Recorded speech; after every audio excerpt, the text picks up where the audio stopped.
నమస్తే ఫ్రెండ్స్, నా పేరు ప్రసాద్. సత్యం టీవీ శ్రీకాకుళం నుంచి.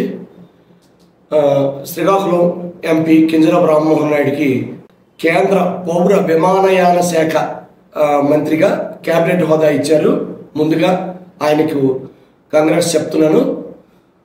రాము అంటే రామ్మోహన్ నాయుడు, మా జిల్లాలో అందరూ సగటు ఓటర్ కూడా పిలుచుకునే పేరు రాముయే. ఎలా పిలిచినా పలుకుతాడు. రాముకి పౌర విమానయాన శాఖ ఇచ్చారు. మన జిల్లాకి ఏం జరుగుతుంది, ఏం చేయగలం, ఇంకేదైనా వాళ్ళ ఫాదర్ లాగా రూరల్ డెవలప్మెంటో లేదంటే మన జైపాల్ రెడ్డి గారు చేసినట్టు అర్బన్ డెవలప్మెంటో ఇంకేదైనా ఇచ్చుంటే బాగుండేది అనేది ఈ జిల్లాలో వినిపిస్తున్న మాట. అయితే దీని మీద చిన్న క్లారిటీ. ఇక్కడ కేంద్ర క్యాబినెట్లో మంత్రి అయినా రాష్ట్ర క్యాబినెట్లో మంత్రి అయినా మీకు పౌర విమానయాన శాఖ అంటే మీకు మిగతా రాష్ట్రాల్లో ఈ విమానాలకి ఈ ఎయిర్పోర్ట్లకి సంబంధించి ఎంపీ రామ్మోహన్ నాయుడు అంటే ఇప్పుడు మంత్రి రామ్మోహన్ నాయుడు సంతకాలు అవసరమేమో, కానీ ఈ జిల్లాకు సంబంధించి కేంద్ర మంత్రిగా ఆయన విమానాలే తేనక్కర్లేదు, ఎయిర్పోర్ట్లే కట్టక్కర్లేదు. అప్పట్లాగే ఆయన ఫాదర్ లాగే రూరల్ డెవలప్మెంట్కి నిధులు తేవచ్చు, అర్బన్ డెవలప్మెంట్కి నిధులు తేవచ్చు, వంశధారకి నిధులు తేవచ్చు, వంశధారకి ఒడిశాతో ఉన్న ఈ వివాదాలను పరిష్కరించవచ్చు. కేంద్ర క్యాబినెట్ మంత్రిగా ఎన్నో చేయొచ్చు.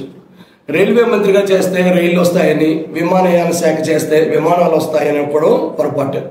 ఎందుకంటే ఇప్పుడు మీకు మనకు కావాల్సింది ఏంటంటే ఈ జిల్లాకి ఈ 2014లో రాష్ట్ర విభజన తర్వాత కొత్తగా ఏర్పడిన ఈ రాష్ట్రంలో వాస్తవానికి ఆంధ్రప్రదేశ్ అలాగే ఉంది, తెలంగాణ కొత్తగా ఏర్పడిన రాష్ట్రం. కానీ మనకి బైఫికేషన్లో పునర్విభజన ద్వారా మంది నవీన ఆంధ్రప్రదేశ్ అన్నాం. కాబట్టి 2014 నుంచి ఇప్పటి వరకు నిధులు లేమితో మనం అభివృద్ధికి నోచుకోలేక బాధపడుతున్నాం. చివరి 5 ఏళ్ళు సంక్షేమానికి పెద్దపీట వేశారు కాబట్టి ఎక్కడ మనకి అభివృద్ధి అనేది పెద్ద స్థాయిలో మనకు అనుకున్నంతగా కనిపించలేదు. అయితే ఇప్పుడు రాము ముందున్న సవాళ్ళు ఏంటి అంటే ఎయిర్పోర్ట్లు కావాలా? చంద్రబాబు గారు ఇంతకుముందు ఉన్నారు జిల్లాకు ఎయిర్పోర్ట్ తెస్తాము అని. అది కాదు.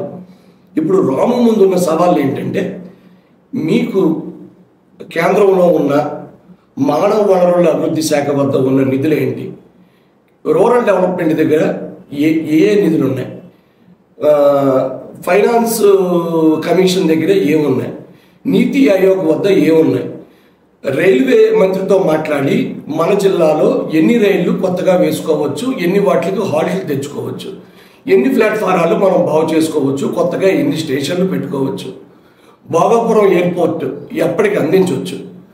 సో వీటితో పాటు సంబంధిత కేంద్ర మంత్రులతో మాట్లాడి జిల్లాకు అవసరమైన నిధులు తీసుకొచ్చి మీకు పెద్ద ఎత్తున అభివృద్ధి చేయడానికి అవకాశాలు ఉన్నాయి. విమానయాన శాఖ మంత్రి అంటే విమానాలకు మాత్రమే చూస్తారని కాదు. మీకు సంబంధిత మిగతా క్యాబినెట్ సహచరులు అందరూ ఆయనతోనే ఉంటారు. పార్లమెంట్లో ఆయన ఏం అడగడానికి పూర్వంలాగా అధ్యక్ష నాకు 2 నిమిషాలు సమయం ఇవ్వండి, మా రాష్ట్రం కోసం చెప్పాలి, మాకు జరిగిన అన్యాయం కోసం వివరించాలి అనే బతిమాలుకునే పరిస్థితి ఉండదు. ఎందుకంటే ఇప్పుడు ఆయన మంత్రి, అది కూడా క్యాబినెట్ మంత్రి, మొదటి 13 ర్యాంకుల్లో ఉన్న ప్రధానమైన పోర్ట్ఫోలియో. విమానాల్లో ఎగిరిన వారికి రాము సంతకం పెడితే కన్సెషన్ వస్తుంది, ఇందులో ఈక్యూ కోటా ఉంటుంది, రిజర్వేషన్లు ఉంటాయనే విషయం మర్చిపోండి. ఆయనకి సేమ్ ఇందాక చెప్పినట్టే ఎక్కడెక్కడ ఏ శాఖల్లో ఏ నిధులు ఉన్నాయి, మనం ఏ పనులు చేయాలన్న దాని మీద ఇక్కడ పౌర సమాజం ఒక సూచన చేస్తే ఖచ్చితంగా ఆ మేరకు ఆయన నిధులు తేగలరు. ఎందుకంటే స్వర్గీయ ఎర్రనాయుడు గారు కూడా ఆయన ఉద్దానం ప్రాజెక్ట్ తెచ్చారు మాత్రమేనని.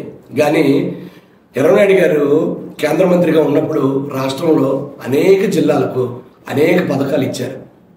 అలాగే జైపాల్ రెడ్డి గారు యాక్చువల్గా ఆయన కేంద్ర మంత్రిగా యూపీఏలో చేసినప్పుడు ఆయన జాతీయ దేశ పట్టణాభివృద్ధి శాఖ చేస్తే అప్పుడు మంత్రి ధర్మాన ప్రసాదరావు గారు ఈ నగరానికి 24 గంటల వాటర్ ప్రాజెక్టును తీసుకొచ్చారు. ఆ నిధులు హడ్కో HUCO హడ్కో నిధుల నుంచి తెచ్చారు. ఇందులో రాష్ట్ర ప్రభుత్వం తాలూకా కంట్రిబ్యూషన్ ఉంది, కేంద్ర ప్రభుత్వం 60% నిధులు ఇస్తుంది. అలాగే అప్పుడు పరిస్థితి వేరు. రాజశేఖర రెడ్డి గారి హయాంలో ఉమ్మడి రాష్ట్రంలో ఉన్న ఆర్థిక వనరులు వేరు, ఇప్పుడున్న రాష్ట్ర పరిస్థితి వేరు, ఇప్పుడు బడ్జెట్ వేరు. ఇప్పుడు రాష్ట్రం ఒక 40% మ్యాచింగ్ గ్రాంట్ కింద కంట్రిబ్యూట్ చేయాలంటే ఇప్పుడున్న పరిస్థితుల్లో చాలా కష్టం.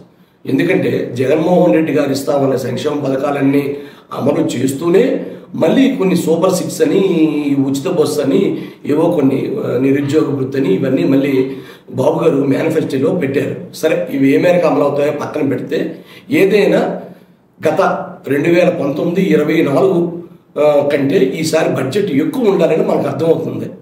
కాబట్టి ఇప్పుడు రాష్ట్ర ప్రభుత్వం మ్యాచింగ్ గ్రాంట్ మినిమం ఉండడము లేదా ఏమాత్రం లేకుండా కేంద్ర ప్రభుత్వ నిధులతోనే, అంటే అమృత్ పథకం, నరేగా, JNNURM ఇలాంటి పథకాలు బోల్డ్ ఉన్నాయి.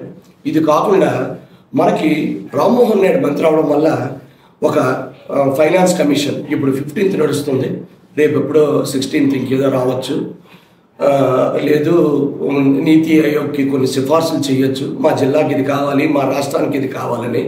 ఏదేమైనా మన జిల్లా నుంచి ఒక మంత్రి క్యాబినెట్ హోదాల్లో ఉన్నప్పుడు ఖచ్చితంగా మనకు న్యాయం జరుగుద్ది. 2, రామ్మోహన్ నాయుడు ఒక విజనరీ. ఆయనకు ఈ జిల్లాలో తండ్రి లెగసీని తీసుకొని ఎంపీగా బరిలోకి దిగిన ఆయనేమి తండ్రి ఓటు బ్యాంకుతో 2014లో ఎంపీ అయిన వ్యక్తి కాదు. ఆయన సొంతంగా ఒక సైకిల్ వేసుకొని జిల్లాలో ఆయన పార్లమెంటరీ పరిధిలో అన్ని గ్రామాలు తిరిగి రాత్రి పగలు ఎండా వాన వర్షం దేన్ని లెక్క చేయకుండా తిరిగి నేను ఎర్రనాయుడు బిడ్డని అని ప్రతి అవ్వకి తాతకి పరిచయం చేసుకొని ఆ కేడర్ని బలోపేతం చేసి తండ్రి లేకపోయినా నేనున్నానని భరోసా ఇచ్చి ఆయన ప్రతి గ్రామం తిరిగి ఎక్కడ సమస్యలు ఏమున్నాయి అని గుర్తించాడు. సో ఆయనకు ఒక విజన్ ఉంది, ఆయన దగ్గర ఒక ఎజెండా ఉంది, ఆయన ఖచ్చితంగా నిధులు తీసుకురాగాడు.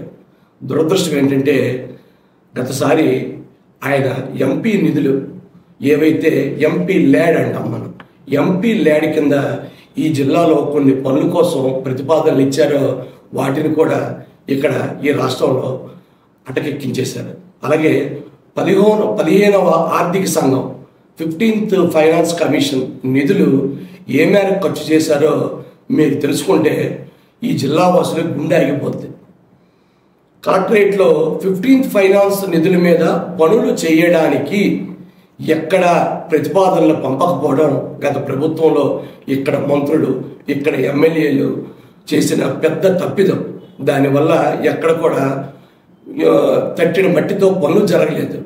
ఇక మూలపేట పోర్టు లేకపోతే ఇంకో గ్రీన్ఫీల్డ్ ఎయిర్పోర్టు ఇవన్నీ కేంద్ర ప్రభుత్వం సంపూర్ణ నిధులతో సాగుతున్న పథకాలు, ఈ నిర్మాణ పనులు, అభివృద్ధి పనులు.